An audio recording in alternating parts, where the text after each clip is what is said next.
That's a big fish. Are you kidding? Oh my God! Big mama came out. This is the biggest fish I've ever killed bowfishing. Guns out, bucks out, baby. Good job. What a nice. Right there in the rock. Look, there's a big one. Nice shot, Taylor. Get him, Smitty. Doubled up, baby. Hey!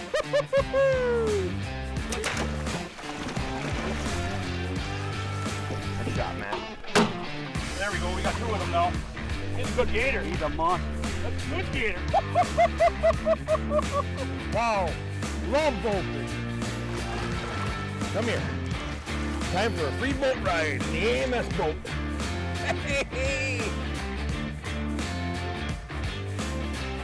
Hey everybody. Welcome back. Episode 40. Big 40. Of the Bowfishing Buzz podcast presented by AMS Bowfishing and Megamouth Bowfishing as well. My name is Matthew, and I'm here with my good buddy, D. Schmitty. Yep. I just want to throw this in there, Matt. That intro, I don't know if this is a good thing or a bad thing, but I can literally envision every single clip. Like I'm watching a actual video clip as that audio rolls through. Every single one of them, I can see exactly where the footage is from, everything. Yep. It's crazy. Exactly. It's pretty cool. Gives me goosebumps. Yeah, a lot of cool stuff in there. Yep. So yeah, everybody, welcome back to the Bowfishing Buzz, episode 40. We're a couple days late here, but we hope you all had a great 4th of July weekend, and that's why we're a little late here. You were on vacation, Derek, with the family up north at your cabin and enjoying. I know here in Wisconsin we had absolutely beautiful weather. We had a couple of rain showers here and there, but just an absolute gorgeous weekend. We actually did have quite a bit of rain on July 4th during the daytime. Yeah, I know up north all the fireworks got canceled. That was really the only day, though. Otherwise, it was mid to upper 70s, sunny. It was beautiful. It was beautiful out. Yes, it was beautiful. So we hope you all enjoyed a great 4th of July weekend with your family and friends and had a good time. Enjoyed some fireworks. Had a few cold ones, of course. A lot of campfires, I'm sure. But yeah, we're back here at the shop now for Bowfishing Buzz episode 40 podcast, Schmitty. Yep, absolutely. Yep. So, you wanted to talk about something here, Matt, before we get into it. Yeah, right? I just wanted to. We planned a trip to go to Delaware here in August, Derek. Yep. And of course, with my good buddy Corey Brossman from Interlock's Outdoor TV show, and he has a bunch of other. Barb TV and stuff like that. He's got a couple of his kids' videos out there as well in the outdoors. And we made a trip with Corey. I haven't been out with Corey bowfishing stingrays in Delaware since probably, going back, at least 5+ years was the last time I was out there. Oh, wow. So we hooked it up and we made plans. I want to be going out there the August 8th through the 10th or 11th, depending on what we all get. And we made those plans, got it all set, got everything ready to rock and roll for that. And that weekend, he sends me a snap, or not a snap, but a message on Facebook. He's like, pending new world record butterfly ray. And it was like at 10:30 at night or something like that there. And so he took out a Jeremy Gipe from, because Corey has the Brossman Boys Bowfishing Guide Service out there, and they took out Jeremy Gipe, and he ended up shooting a 224.54 pound butterfly ray, Derek. I just know, just in the brief little half second I saw the picture before we came in here, it looks like something that you would see on a sci-fi movie, like a sea monster. Yeah, exactly.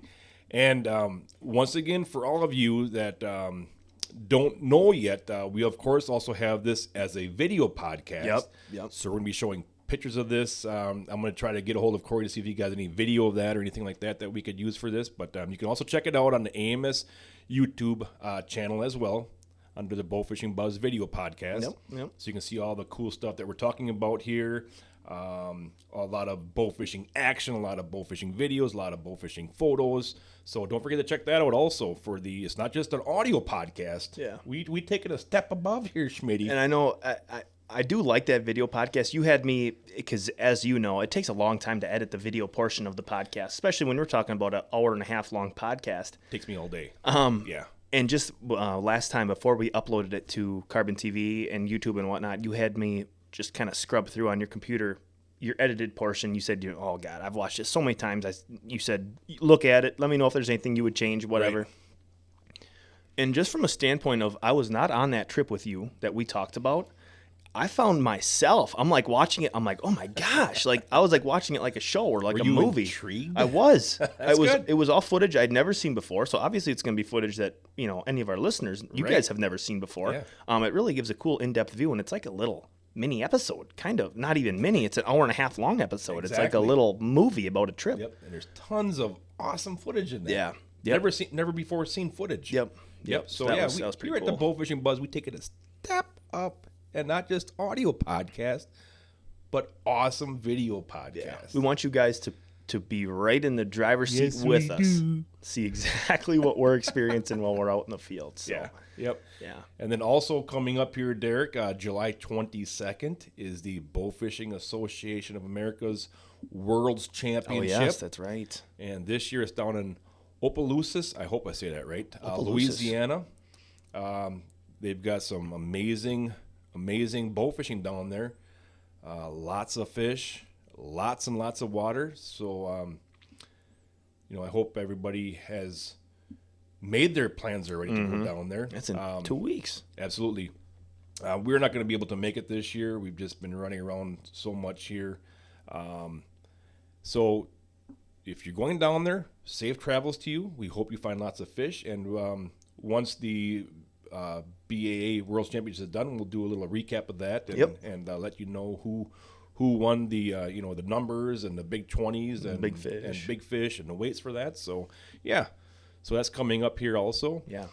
And but otherwise, Derek, we're going to be doing. I gotta give another shout out. I'm sorry, I got a little shout out here to the team that I shoot with here in Wisconsin for the Wisconsin Bowfishing Association. I gotta give a little shout out because I was on like a 8-weekend bowfishing binge, road tripping, gone, traveling. You've been gone a lot. Yeah.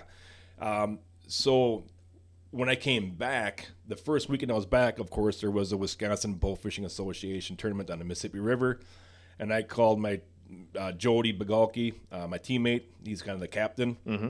And I said, hey, man, I told him before this, I said, I'm not going to be shooting that tournament. I'm just going to be getting back from an 8-weekend bowfishing trip and stuff, so I'm not going to be shooting. Yeah. So Noah Waltemass stepped in for me, and got to give a hats out to those guys. They end up taking first place. Wow. Down there That's in awesome. the Mississippi River tournament on certain pools. I think it was pools 6, 5, 6, 4, something like that, 4, 5, 6 or something like that. But, okay.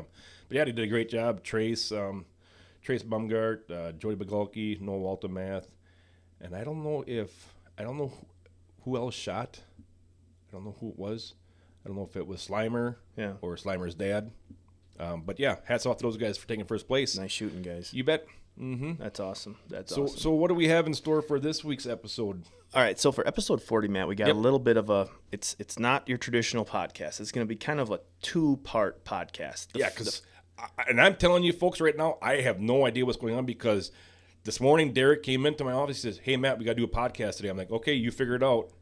So you figured it out and you said, okay, I'm ready. So I'm going into this as cold as you guys are, as cold as the listeners are right here. So this is kind of what we got to plan. The first, and I'm very excited for both parts of this. So the first portion, it's a two-part. It's a two-parter. Oh my goodness! And each part is equally as magnificent as the last. All right. All right. So the first one, Matt, we're gonna do a bowfishing trivia.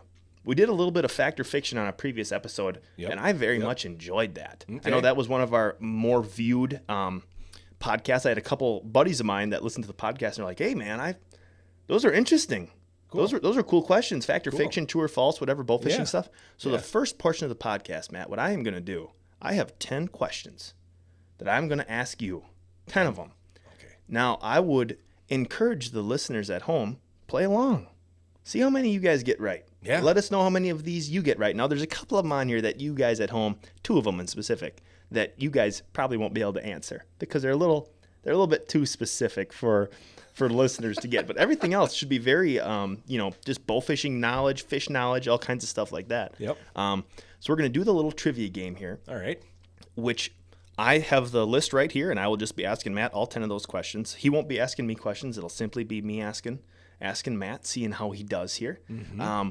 And I don't mean this in any teasing or kidding way at all, Matt, but I would say that you probably have a better grasp on the sport of bow fishing and the fish involved in the sport than your average bow fisher, just because you have been doing it for a long time. You've met a lot of people, done a lot of things. All right. Yep. So we'll see how you score here. The second part of the podcast, when you and I were down in Kentucky, that whole Missouri, we were I think we were in Tennessee for a little while. We were gone for those 2 weeks on a road trip down there.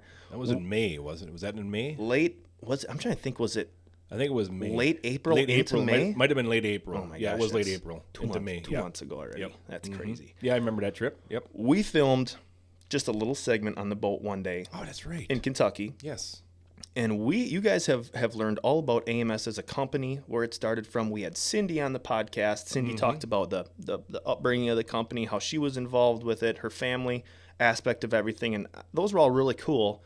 And I told Matt when we were down there, I said, well, we haven't really ever dove into like how you and I kind of not just got started, but just about us, what we do here besides sit in front of this microphone for an hour and a half a week. So it'd be kind of cool to give the listeners maybe just a little bit of insight of what we all do. There you go. Here. So it's like I think it's a 20 to 25 minute clip of you and I sitting on a boat, just relaxing and just kind of BSing with each other. Telling you guys who we are. Yeah, exactly. So I think that'll be an interesting clip. So we're going to roll that one when we're done with the trivia here. All right. And there might be a couple references in there. We probably meant to put it in the podcast right as we got home, but then we had so many podcasts. You were on a lot of trips. We had the Big 20, so it kind of got buried a little bit, but it's great quality footage. So we'll throw that out there after we're done with the trivia game, and sounds awesome for everyone to enjoy. Sounds good, Schmitty. So, all right. You got your trivia brain on this morning, Matt? Let me put it on. And you know what? I'm going to actually, just in case you want to write down, because some of these are multiple choice. Just in case you want to write anything down for notes or anything, there's a pen, a piece of paper. Now, these are, I got a lot of these questions, Matt, from, you gave it to me this morning, and I had to grab a pallet jack to get it to my office. McLean's New Standard Fishing Encyclopedia. That's right. It is the biggest book I've probably ever held in my life. It weighs like 30 pounds. There's a ton of information in there. Yeah, I know. Yeah. You could use it as a hammer. Honestly, it's big, but it's got all kinds of stuff in there. So I got a lot of the information from McLean's New Standard Fishing Encyclopedia. All right. A couple of online sources, a couple of Schmitty's brain sources. They're just some questions that I thought of. All right. So here we go. Question number 1. And what do we call? What is this called? It's just going to be the AMS Bowfishing Buzz Trivia. That's what it's going to be. I think it should be called the Schmitty's Trivia. Schmitty's Trivia. Schmitty's Trivia. Here we go, everybody. And if you guys like this, by far, let us know. If you guys got more right than what Matt did, let us know. And also, too, write in questions if you guys have some questions. If we keep this going, if we do this every 2 weeks or once a month, whatever, if you guys enjoy it, by all means. And that goes with anything with the podcast. If you guys ever want to hear anything, feel free to let us know. We're an open slate as far as ideas. Right. So with that said, all right, let us begin. Question number 1. Okay. Deals with the bowfin. The bowfin. Okay. Bowfin, dogfish. When bowfin eggs hatch, what length do the fry have to be before they begin to break away from the school of their brothers and sisters and begin feeding and fending for themselves? Now, I will repeat the question each time. All right. When bowfin eggs hatch, what length do the fry have to be before they begin to break away from the school of fry and begin feeding and fending for themselves? A, 2 inches. That's why I got that pen there. B, 4 inches. C, 6 inches. Or D, 8 inches. What would your guess be on that, Matt? I'm going to guess C, 6 inches. That is incorrect. Incorrect. The correct answer is B. 4 inches. Little 4 inches. And they're out there, and it said in the book, too, that they're out They understand their anatomy and everything. They understand that they need to go, and they will immediately start feeding on smaller fry that's of different crazy. variety, and they're just kind of natural born killers from the They time are. they're the size of your pinky. Little 6-inch. He's giving her. Yeah. Little 6-inch bowfin, man. He's going on his own. Yeah. And actually, a side note about Oh my that. gosh. I've told you, Matt, I've told you a couple times about a lake up north, Yes. Yeah. and it's in a county in Wisconsin that you can't bowfish. right. Oh my God, there are bowfin in that lake. They're very large fish. Well, And did you guys catch one? Didn't you? my dad Yeah. tied the state record in length, but the fish was 1 pound. My dad's fish was a pound off Really? of the record. Yeah. Yep. And that's just like when we caught it, we're like, oh yeah, that's a pretty good one. Like, yeah, we see him swimming in the shallows all the time. That's a pretty good one. But I swear to you, I think that the state record's in the lake. Not lying to you. So I don't know a lot about the angling records. Okay, yep. I don't know what is there an actual angling. Is that the one you're looking at, or were you looking at alternative method record? No, which would be that bowfishing was and spearing. That was fish. Hook and line. Hook and line. Okay, Yes. all right, And it gotcha. was caught. The original record was in 1980. Wow. So caught. you had it tied for the length. Tied but for length, but we were a pound short. Pound short, Yep. I oh. want to say the record was 13 pounds and Dad's was 12. Wow. Yeah. So that was kind of cool to see Yeah. that. But anyway, a couple springs ago, we saw a female bowfin, I would guess, with an orb around her Of little of ones. little tiny. Really? And they were so thick, Matt. You couldn't see the female. Really? It would, and they my and like gosh. you, as she would move, they would move. It was like a big amoeba. It was Wow. crazy looking. It was actually really cool. She came and she like stashed them under our boat, and then she went swimming off. I don't know to hunt or what the deal was, but we're like, oh my gosh, that's crazy No looking. kidding. That's crazy looking. But It kinda those reminds me those of- are just little Schaefers, Reminds me of like when you see the schools of little bullheads. right? They're in those little balls. Yep. That's they kinda that's stay exactly together. what it was like. Sure. Or like a school of tadpoles on shore or something like Man, that. that's crazy. A little 6-inch 4 inches is 4 inches. or 4-inch Yeah. little bowfin on his own. Yeah. Giving her. Oh, fending Wow. for himself. That's interesting. Yeah. That's interesting. All right, question number 2. All right. You're familiar with the paddlefish, Matt. Yeah. Which of these paddlefish nicknames is not a term referring to the paddlefish? Which one of these paddlefish nicknames is in a lesser sense? Which one of these nicknames is not a Okay. nickname for the paddlefish? All right. A, the boneless cat. B, shovel nose. C, spoonbill. D, board nose. Which one of those 4 is not a nickname? I'm going to say B, shovel nose. Shovel nose is incorrect. Shovel nose is listed as a nickname for the paddlefish. The Then one it's that going to be A then. no. You want to keep going, see if you can strike out on all of them? That's got to be D. There you go. It's D. The board nose is Board not nose. a nickname for the Shovel paddlefish. nose. Yep. I was reading through those. I'm like, boneless cat. What in the world? I've heard you guys, spoonbill you hear, but even shovel nose. That I'm not familiar with that fish being called that. No, me neither. Shovel nose. But yeah, board nose is not a nickname for the paddlefish. We actually just had our most recent upload on Carbon TV was our paddlefish trip down in Oklahoma. Yep. Make Really sure neat that you little guys video. go check that out if you haven't. Very cool.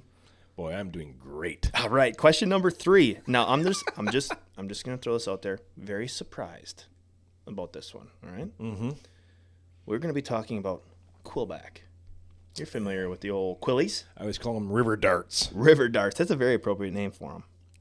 What is the average mortality rate of an adult quillback? Oh my gosh. Okay. Average mortality rate of an adult quillback. A, 10%. B, 30%. C, 50%. Or D, 65%. Average mortality rate of an adult? Of an adult. And it did not specify size range necessarily of what an adult would be, but just as an adult quillback in general, what is their mortality rate? Well, I really don't see a lot of dead ones floating around. I'm going to say A, 10%. Matt, it's D, 65%. 65%? They're a very, according to McLean's New Standard Fishing Encyclopedia, they are a very fragile fish. And Really? as fry, the mortality rate is almost 80 to 90% of fry do not survive to be I a don't juvenile. see a lot of them floating around, I guess. 65% Maybe of they adult sink. quillback mortality rate. That one, I read it. I'm like, okay, I'm putting that one in there because Matt's going to get it wrong. Yeah, I got them all wrong so far, Schmitty. All right, number 4. Carp were introduced into the U.S. from Germany for the first time in what year? A, 1756. B, 1876. C, 1903. Or D, 1956. 1876B. Okay, how did you get that so quick? I know that one. Did you really? Yeah. You were. Did you cover that in a episode of something once? I just remember talking about it. Okay, all right. Well, you nailed that one. That is yeah. correct. B, 1876 from Germany. They were introduced into North America. Isn't that is scary to? You want to know what's even more scary about that? Oh gosh, what? Oh, I shouldn't have said that because they were brought over by the guy that used to lead the Game and Fish Commission. He was a president of the Game and Fish Commission. Okay, and he brought him over.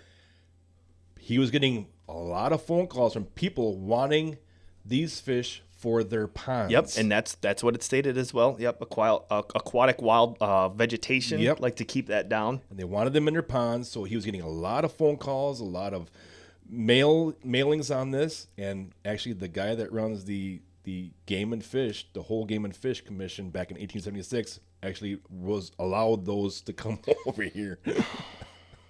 Wow. I mean, it's good because shooting them is Thank you. awesome. Thank It's so you. much fun. Yeah, But thank you. wow. Think of how that has spiraled out of control. He probably wouldn't think that people would be shooting him with bow and arrow here however many years later. That's Yep. crazy. But yeah, very good. Number 4 was B, 1876. All right, we're going back to the nickname portion of this because I found a couple of these very interesting. Oh, boy. This is not a multiple choice question, so you're just going to have to be on top of this one. All right. All right. And I got a side story for this one, too. Give her. Okay. Let's hear it. Number 5, the smallmouth buffalo has a variety of other nicknames. Name one. Again, the smallmouth buffalo has a variety of other nicknames. Name one. And I have 3 of them written down here that I will accept. Black buff. No, sir. Any other guesses? It's probably like something goofy, like the paddlefish one. It's probably something goofy. I've actually heard the term before, and at no point when I heard the term did I assume that I was like, oh, okay, they're talking about smallmouth buffalo. I can't think of nothing off the top of my head. According to McLean's Fishing Encyclopedia, the 3 nicknames listed are the Razorback Buffalo, Razorback. Roachback. What about humpback? Nope, no humpback. Okay, that's a whale. Yeah, you're a little off there. Even though the ones you shoot do look like a whale. But no, that is a species of whale. We've got Razorback Buffalo, Roachback, and the thick-lipped buffalo. Oh, I heard that. You've heard of thick-lipped before? Yes, I heard that before. Yes. All right, now I've never heard of Razorback. let me bring you back to when we were on that trip that we're talking about, the Kentucky, Missouri trip. Yep. We were down in Tennessee, and we went to go visit Duke at Blue Bayou Resort to get our licenses. Remember that? Mm-hmm. And you asked him, you said, are there any buffalo in this lake? He said, only thing we know about are Razorback. There's Razorbacks in here. Do you remember that? Yes. Now you say that, that's correct. And I remember we got in the truck, we're like, what? What the Razorback? heck is a Razorback? Is he talking about some kind of sucker species or something? That's correct. Isn't that crazy? I saw that. I'm like, Yes. oh my gosh, that's probably what he meant. Exactly. So that's a nickname for him. And down there, I'm guessing they call him Razorback. Razorback. Yeah. So I thought that was kind of a cool one. It That's tied into that interesting. one. Very interesting. Yeah. All right. So that was number 5. Number 6. This is one that the viewers at home are not going to get. And if they do get it, Maybe I'm going to they be do. a little creeped out, to Maybe be they honest do. with you. Yeah. This is going to be a tough one. Wendy Spaeth works here at AMS Bowfishing. Yeah. She does a fantastic job doing what she does, taking all kinds of phone calls, placing orders, customer service, shipping. She does all kinds of stuff, and she does it fantastic. I'm sure if you guys have called the shop, you've either talked to Wendy or Alyssa, who both do a fantastic job up front. Yep. You've been here for 15 years, Matt, so you and Wendy have worked together for a long time. Mm-hmm. What is Wendy Spaeth's middle name? Oh, my gosh. Anne. Okay. I'll give you a hint. It's not Anne, but it starts with the letter E. Emily. Oh, close. The correct answer is Wendy Ellen Spaeth. Oh, gosh. We're 1 for 6 so far, Matt. You got to get to know your coworkers a little bit better. I don't ask middle names. I know it's Wendy Berg Spaeth. Yep, that's true. That I don't know if I'd accepted that one. No, I wouldn't have. Ellen is the only one. All right. So, I'm feeling bad now, Matt. I should have made these a little easier for you. No, this is good. This is good. Okay. Number 7. This is more up my alley. Okay. Megamouth sponsors the podcast, correct? Yes. I do a lot of Megamouth stuff in the shop, sales, marketing. We do a lot of that stuff. Yep. They're good reels. What year? It's 2022, okay? What year was the first Megamouth prototype assembled? Hence, the birth of the reel. Not when we released it, not when we had final drawings and everything was set in place, but what year did Tim Marinas, the developer of the reel, come up with the first prototype? I'm going to say 2015. Ooh, close. Correct answer Was is it 16? 2013. 13, okay. He had a bunch of prototypes with the dates written on them, which was so smart to have that on there because looking back now, it's 9 years of development. And, we've had the reel out for about 4 years now, and that's just how long it takes to get something, to a point where you feel confident to release it to the market. Right. We had prototypes made up back in 2013. That's cool. That's awesome. It was basically more or less kind of a mocked up spinning fishing reel that you would open the bail and shoot it, and the line would be restricted down to a cone area. Yes. It was very basic, but that was the first prototype was in 2013. Okay. We developed it for 5 years after that. It took that long for us to be, hey, this thing's ready to rock and roll. Let's sell it. The reason I said 15 was because in 16 I was test shooting them. Oh, okay, sure. I took them with me on a trip to Kentucky, and I was test shooting some of the prototypes. Do you remember what that looked like, Matt? Those prototypes, they had to be pretty raw. I want to say it was red and black. Really? Yeah, it was red and black. It was 3D printed. Yep. Cones and housings and stuff like that there. But yeah, I remember test shooting one of them in Kentucky in 2016. I remember you, myself, and Tim went down to Texas one year with some printed ones. That was maybe 17. And that, you get a little bit, that looks a little bit more like what the reel looks like today. But yeah, that takes a long time to develop something from the ground up like that. So. We went with old Benny down Old there. BT Outdoors. BT we went down Outdoors. there, and I missed every freaking 60-pound buffalo I saw that night, those couple nights. That Shot was some good buffs. There's some good fish in there. Like those smallmouths. Yeah. Razorbacks. Razorbacks. Yeah. That's right. Yeah. Yeah. Or hunchbacks or lynchbacks or whatever. Roachback and the Roachbacks. thick-lipped. Thick-lipped. Those I are heard the the thick-lipped. thick-lipped. Yep. All right. So that was number 7. 6. That was 7. 7. Yep. I can't even get that right. Number 8. Spotted gar. All right. Oh, gosh, I don't know a lot about gar. Have a lifespan of roughly how many years? Again, spotted gar have a lifespan of roughly how many years? A, 18 years. B, 6 years. C, 35 years. Or D, 50 plus years. And just to go along with this question, as I was researching this to find, what the answer was, supposedly, the gar family has been almost unchanged for up to 100 million years. There are fossilized remains of gar, and their evolution in the way that they are has almost not changed at all. They're prehistoric creatures, 100%. Okay. But yeah, spotted gar lifespan A, 18 years, B, 6 years, C, 35 years, or D, 50-plus years? C, 35. C, 35 years is... Incorrect. I'm guessing. It is incorrect. Yeah. The correct answer is A, 18 years. Dang it. Yes, and that is very different from their cousin, the alligator gar, as they can live much longer Right. and grow much bigger. Yeah. Okay. All right.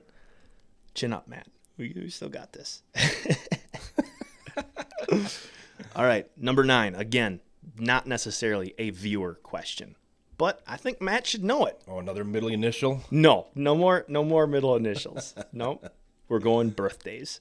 Oh my. No, I'm just gosh. kidding. We're not doing birthdays. I'm just kidding. All right. So, an AMS Chaos point, packaged point only, okay, not on an arrow, is what part number in the AMS system? Just a point? Yes, just the point. P903. P903. Anything else you want to add to that? Well, it's a P903. P903. I will give you that. That is correct. But we do have... Oh, it's FX. Nope. P903, and then we do have the 22/64 option and the yeah, 516. It is a P903. P903, I will accept that as a correct answer. I had P903-516, but that is correct. Very good. Very good. Very good. Number 10. Mm-hmm. This is going to test your bowfishing buzz knowledge. Oh. All right, we're on episode 40, okay? Yeah. So you just got to think back through 40 episodes. It shouldn't be that hard. Yeah. Okay. Who was the first guest we ever had in studio on the AMS Bowfishing Buzz podcast? Again, who was the first guest we ever had in studio on the AMS Bowfishing Buzz podcast? And just to clarify, man. I know who it is. Oh, you know it already? Yeah. It was episode 3. Jody Bagalki. Yes, correct. Ended on a strong note there. We had Jody. Do you remember where we did that podcast? In my office. We did it in your office with not the microphone system we have now. Nope, it was a snowball The mic. snowball mic on top of like an upside down tote, and we had to all sit. We were like all leaning into this little baseball size microphone. Yep. That is correct, Jody And, Bagalki. and looking back at when I go in and look at our stats Yep. on our podcast, that was before we were doing a video podcast. Yep. That was just a strictly audio podcast. That today yet is one of the highest downloaded Really? episodes. That's cool. That's awesome. Mm-hmm. That Jody, I remember leaving that podcast, and I leave almost every one of our podcasts thinking. I remember having Jody in. Remember we went upstairs and took a picture for the thumbnail. Yep. And as he was walking out, I remember I turned to you and I said, That was a good one, you said. "That was good. Yeah. That was really, really good." Yep. And then that kind of sparked. We haven't in a while just because we've been so darn busy, but that kind of sparked us being like, okay, we got to have people on. Yes. Calling them in, having them Right. in here. That kind of inspired that also. That was really cool to get that. Yeah. We actually- episode 3. We actually talked this morning, Derek, that our next podcast we need to do another call or Yeah. get a hold of somebody Yep. for our next one. So Yep, hopefully absolutely. on episode 41 we'll be talking with somebody. Yeah. We'll get someone on the phone. Get someone on the phone and hear their story about bowfishing. Yeah. Yep. Absolutely. All right. So that wraps up the podcast trivia questions. Section 1. Yeah, episode 1 of that, section 1, first time we did it. Matt ended with a score of 3 out of 10. Ooh, I failed. So if any of you guys scored higher than 3 out of 10, let us know. Let Matt know especially. And maybe, if you guys enjoyed that, we can do that more in the future, and you guys can write in some questions too. That'd be kind of cool to have viewer questions to ask and really test our knowledge. That would be kind of a cool little segment that we could throw in there. So well done, Matt. Thank you for participating. Yeah, that was fun. Yeah. That was fun. So I think now, Matt, what we're going to do is we'll go straight from this trivia. We're going to roll in that clip of us talking on the boat there. We're going to roll back a couple months here and let you all hear about how we kind of got started in AMS Bowfishing here. Yeah. And you can kind of hear our story of how we got going on. Like I said, this was filmed while we were on Kentucky Lake. Yep. And there's also be a video of that on our video podcast as well, Derek. But yeah, we can roll into that. And once that's done, we will be right back here in the Bowfishing Buzz podcast studio giving you a sign off. So enjoy this little segment right here. Yep. All right, guys. So we're down here in Kentucky. Matt, the fishing has not been hot and heavy yet. No, not yet. Yet. We're hoping it picks up. Yeah. Yep. And we know that you guys are listening to the podcast. Last episode, we had Cindy Brown, owner of AMS, on the podcast, and she just kind of gave us the history of AMS Bowfishing and how it got started, how she got started, and we were kind of thinking, I think our first episode was who is AMS Bowfishing. We just kind of explained the company. But everyone who tunes in to listen, you guys don't know much about the history of your hosts, Matt and myself, so we're just thinking here we're in a beautiful Supposed to say D. backdrop. Schmitty. Oh, I'm D. sorry. Schmitty. They don't know. I can't refer to myself as D. Schmitty. You could say D. Schmitty. Okay, I'll refer to myself as D. Schmitty in the third person. You don't know much about D. Schmitty and There Matt. you So we're just going to walk you guys through how we started at AMS, what we were doing, and just kind of give you guys a little bit of a behind-the-scenes view of what these two idiots that get behind a microphone every other week, how we started. So, Matt, why don't you kick it off here? When did you start? What were you doing when you started? Just any little stories or anything that you remember back when you started working here in the 1950s? I knew you were going to say something about that. Actually, it was 15 years. 15 years ago. Almost to go to this date right here, a couple of weeks. Is April your anniversary month? April was my anniversary month. Okay. 15 years at AMS Bowfishing. Wow. You know, I was going bowfishing back in the late 80s, middle 80s and stuff. And it probably wasn't crazy popular back then. No, not at all. Not at all. The only time I was going bowfishing is when the carp were spawning on the local flowage right there that we lived on, you know. Yep. We'd go out there and crappie fishing, walleye fishing, and we'd see the carp spawning, so we'd run back and grab a bow and an arrow and go out there and shoot them. You know, that was it. And once that was done, the bowfishing gear went away, and that was it. Sure. Until the next year. When you guys would go grab the bowfishing stuff, was it AMS equipment that you were using? Not at first. Not at first? Okay. No. At first, we were actually just grabbing our bow hunting bows and an arrow. Really? And shooting them and then chasing down our arrows Okay. and having our arrows. Sure. Yep. It wasn't as advanced back then. No, but then I did actually get a AMS retriever, and I put it on one of my bow hunting bows that I wasn't using anymore. And like I said, a couple days out of the year, and that was it. We were done. When the spawn was done, we were done bow fishing. Yep. So I've been bow fishing, you know, since the middle 80s. And actually I went out with Jeff Brown, the VP of AMS Bowfishing, a couple times on the local flowage there. How did you guys know each other? We knew each other because my wife, before we were married, her and Cindy, Jeff's wife, were really good friends. I remember you saying that. In fact, they each stood up in each other's wedding. Oh, wow. And that's how I knew Jeff and Cindy, was because of my wife. Sure. At the time, we weren't married. Sure. Right? Once Julie and I did get married, my wife was actually doing some work for AMS Bowfishing at home. So Julie was there before you were? Yes. Okay. Absolutely. Yep. She was putting together, she was packing AMS safety slide kits and stuff like that. She was packaging them up and boxing them up in there. Yeah.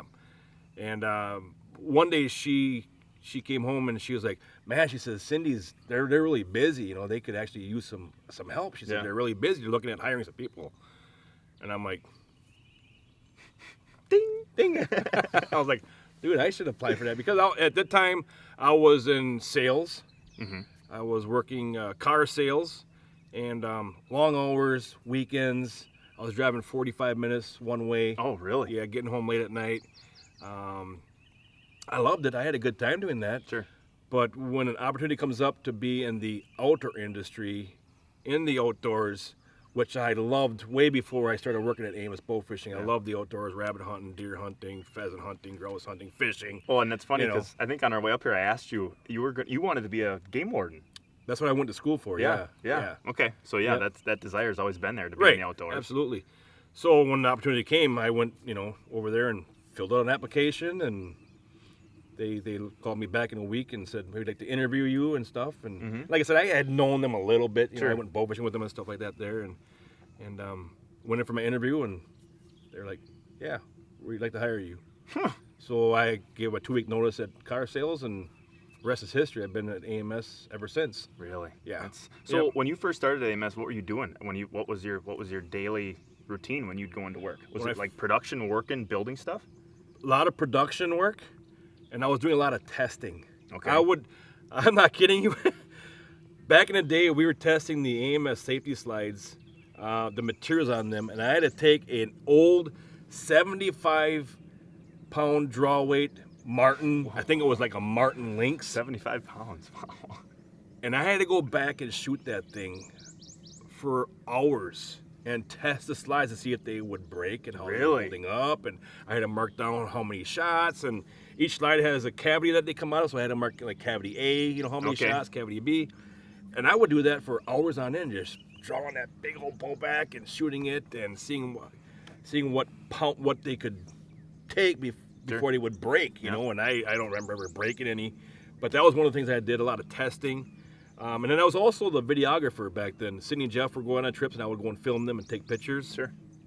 And I did that for a couple years. And then I also was working in the office, answering the phone, answering questions, writing sales orders, shipping and UPS. A little bit of everything. We were doing everything, yeah. Building arrows, gluing on the points back at that time. And it was our second year. We came down here to Kentucky for the Campbell's Challenge. And that's the first time I met Dennis Redden. Oh, wow. And Dennis Redden took Jeff and Cindy out bow fishing for big heads, and I was filming. Yep. And halfway through the night, Jeff or Cindy said, "Matt, you want to come down and shoot?" And I'm like, "Yeah." Heck yeah. Yeah. So I jumped down and I started shooting big heads. And I would get excited when I would shoot a fish. Mm-hmm. And I'd shoot a fish and I'd be like, "Oh," and I'd go down the deck and I'd be looking up at the camera and I'd be talking to the camera and I'm pulling on that big old bacon and I'd lift that. "Oh man, look at here, look at this big old bacon." And I was all jacked up and stuff and I was excited about it. And I think when that happened, Jeff and Cindy saw me, the excitement and the passion. The passion for the sport of bow fishing. It was like, ever since that little moment right there, I was kind of like, now you're in front of the camera. In front of the camera. There's a gar right there. See it? Oh, yeah. Oh, he's gone. He's went right at the boat. There, that's a legit live interview right there. I'm going to make funny my polarized glasses on so I can see some fish. That's cool. Yeah. Rudely interrupted. It's all right. We like to be interrupted by fish. Yeah. Yep. Yeah. So then I was kind of in the camera, and then, of course, and from there just went into public relations and into, quality control and stuff like that. I can see him swimming away back there. Swimming away. Lucky. Yeah. Lucky. Yeah. But it's been one heck of a ride, trade shows, tournaments, traveling and shooting on different bodies of water is one of my real passions. Yeah, you've been all over the place. Yeah, I've been quite a few places. Yeah. Shot a lot of fish in a lot of different states. I should actually try to look and see how many states I've actually shot a fish in. It's just be kind of neat to see how many states I've traveled to and shot fish and how many out-of-state licenses I have bought over the last 15 years. Yeah. But it's been a fun ride, and one of the things that has been the most enjoyable, Derek, about all these 15 years and all the big fish and all that stuff are all great and stuff, but man, it's the memories of meeting so many people that you're still close with today. Yeah, absolutely. That I would have never met if I hadn't been working at AMS. Is the people that I've met at tournaments, at trade shows, sure, at youth events. That's been a real joy to me. And like I said, I've got a lot of awesome friends. The bow fishing community is awesome. I love it, and I love what I'm doing. That's cool. Yep, that's you can't ask for much more of that's a really cool start to a career. Yeah. Now you're doing it now still. Right. That's cool. Mm-hmm. Very cool. Mm-hmm. I remember when you started Uh-huh. working at AMS Bowfishing. Yep. That was June of 2015 was the month and date. 2015. Yep. So I've been at AMS for 7 years. I went to school with Jeff and Cindy's oldest son, Sawyer. Yep. And we were good friends all through school. And a couple times when we were young, Jeff and Cindy took me out bow fishing, and I just remember thinking, oh my gosh, this is crazy. This is crazy. I remember the first 2 times I went, I didn't shoot a fish. And I was like, oh my gosh, this is amazing. This is amazing. So get to high school. My junior year, I started working at Fleet Farm. Yep. In Marshfield, sporting goods. Mm-hmm. And I'm talking to people about hunting and fishing, and it was really cool. But, I just kind of wanted something a little bit closer. I was still going to school, so I wasn't getting a lot of hours. And I remember I wrote Cindy a letter, a handwritten letter. Really? Yeah. Yep. I mailed it to her, and she had put an email address in there, and she emailed me back that she wanted to have me come in and interview. And I'm like, oh my gosh, this is crazy. I'll never forget. I went in there dressed amazingly, and I went into Jeff's office, and I was all ready for like an honest to God job interview. You probably thought you were some type of salesman coming there to sell some product the way you were all dressed. So I sit down, and Jeff goes, it was a Monday. I remember that. I go in there, and Jeff goes, so could you start today? I'm like, oh my gosh, I just nailed that interview. Holy cow. Me being dressed up must have really just tipped the scales. But I said, absolutely. So I remember I was out there my first day, and I was production that whole summer, building arrow, gluing knocks on arrows. Yep. I did that. I did that for weeks on end. And I remember after that, then I got moved over to the barbing machine, putting barbs on chaos points. And I remember doing the same thing for 10 hours a day, and just not ever being sick of doing it, just because it was something to do, with the outdoor industry. So I put in my 2-week notice at Fleet, and I started working there in that summer. And I was still going to school, but Jeff and Cindy let me come in after school. I did a youth apprenticeship program through there. Yep. I remember that first summer that I started, maybe there a month. I'm out there barbing tips, listening to sports talk radio, and Jeff taps me on the shoulder, and he asked me to go in his office. Okay. So I'm nervous. Yeah. I'm nervous. I'd known Jeff for a long time. Jeff and Cindy, great people. And I went in there, and he shut the door. And I'm like, oh my gosh, did I screw something up bad? Am I about to be fired? Not even a month in. And he sits down, and I'm just sweating bullets. And he goes, Derek. And I'm expecting to be let go. Like, I didn't know what was going to happen next. And he said, Cindy and I are going to go hunting elk, and we need someone to mow the lawn here at the shop. He said, would you do that? I said, you betcha. Man. I'm the lawnmower man. Betcha. Yep. So I just remember that first story. But then ever since then, I stayed on through high school. I went to 2 years at NTC, marketing degree, and they let me still work while I was going to school. And now we're doing what we're doing now. Right. I do a lot of the shop stuff. Megamouth has become a big part of just my everyday routine there at the shop. And it's just, it's really cool to see. I mean, you've been there more than double the time, but it's really cool to see what it was like when I first started compared to where it is now. We're always making progress. And like you said, it's just, I can't believe it's been that long. Right. It seems like it's been too fun to be that long. I can't believe how fast the years fly by. But yeah, it's been fantastic. I wouldn't want to be doing anything else. Right. One thing that's cool, Derek, is I actually got to see your progress through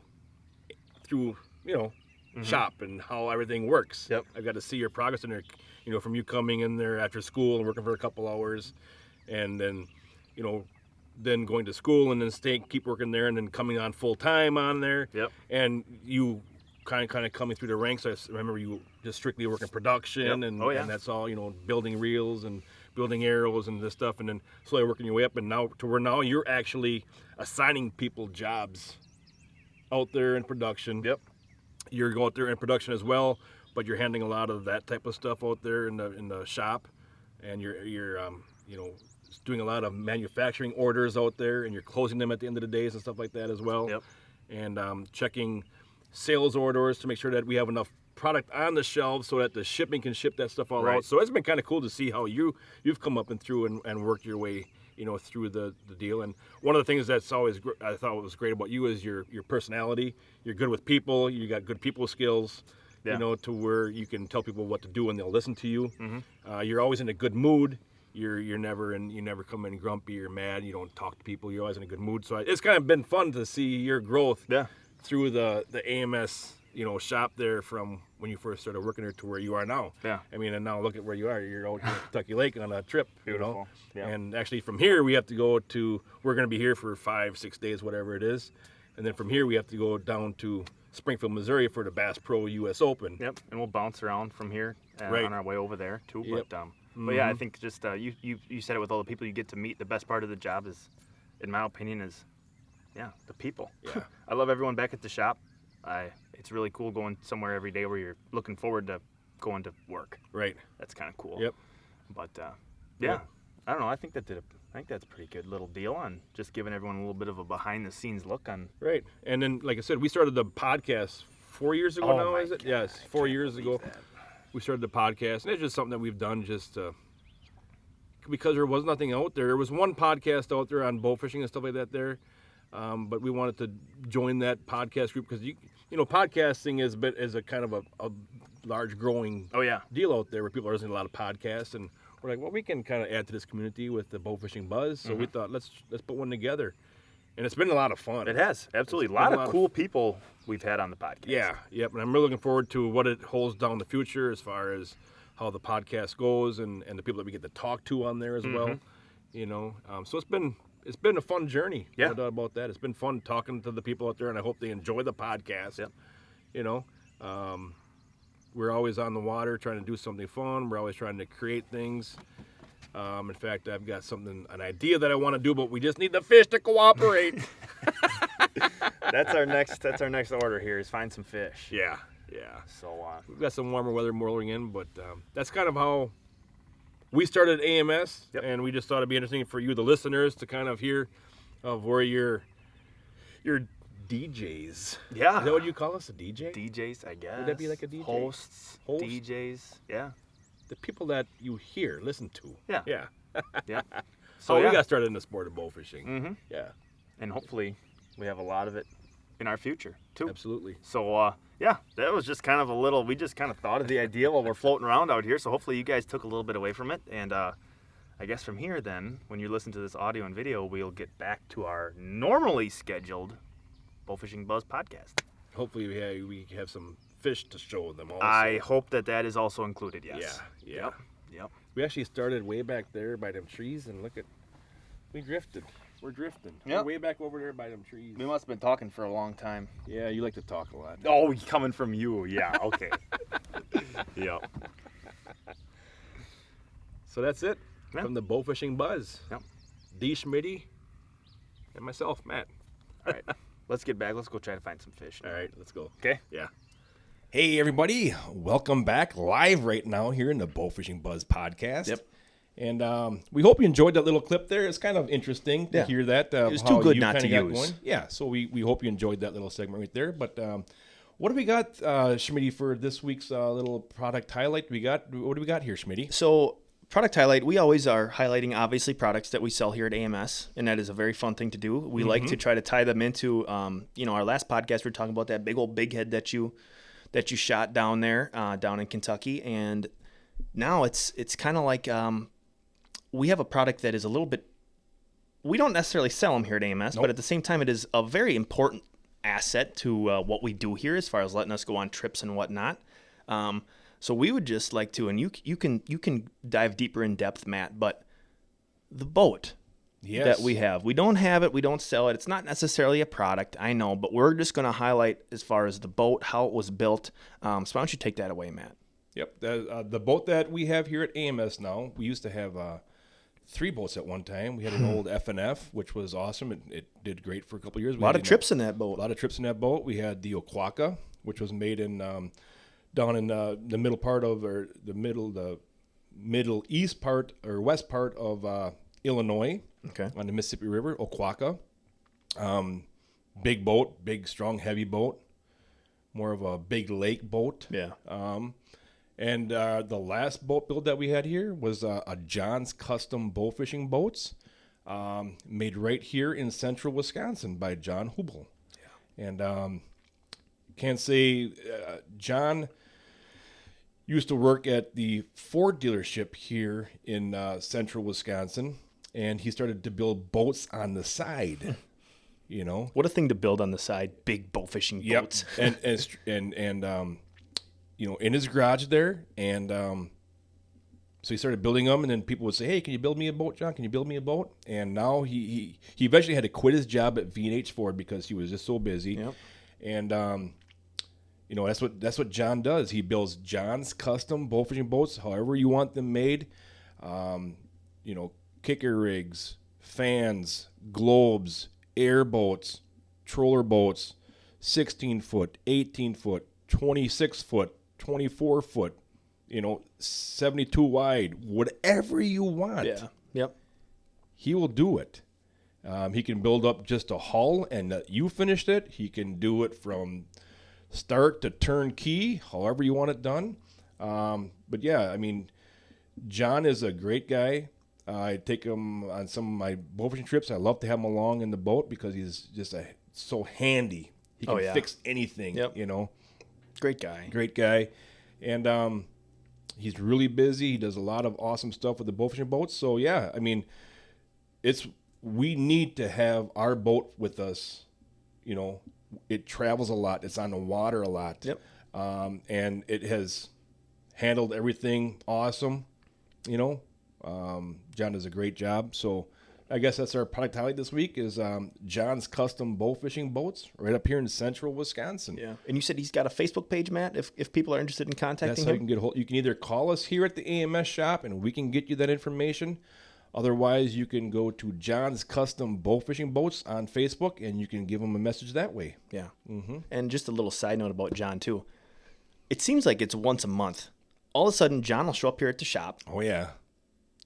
No reason to be here. He'll just show up, and he's always got donuts or brownies or some little goodie, and he walks through the shop, and he gives them to every single worker in the AMS shop, and that goes such a long way with people who don't necessarily know him. He's just a really nice guy. He does amazing quality work, and I just, you know, you wouldn't think of it as being such a big deal, but it's just so kind and nice that he does that so often. Yeah. So yeah, huge shout out to you, John. That's really cool that you do that for us. So that's an awesome job. I guess that's our cue, Schmitty. Yep. You know what that means. We hope you enjoyed this week's episode of the Bowfishing Buzz podcast presented by AMS Bowfishing and Megamouth Bowfishing as well. That's right. Get on the water, baby. Absolutely. Get out there and have some fun. Shoot some fishies with your family and friends, your girlfriend, your wifey. You gotta love it, baby. Bowfishing. From all of us at AMS Bowfishing, remember, aim low, think big. Thanks for listening, guys.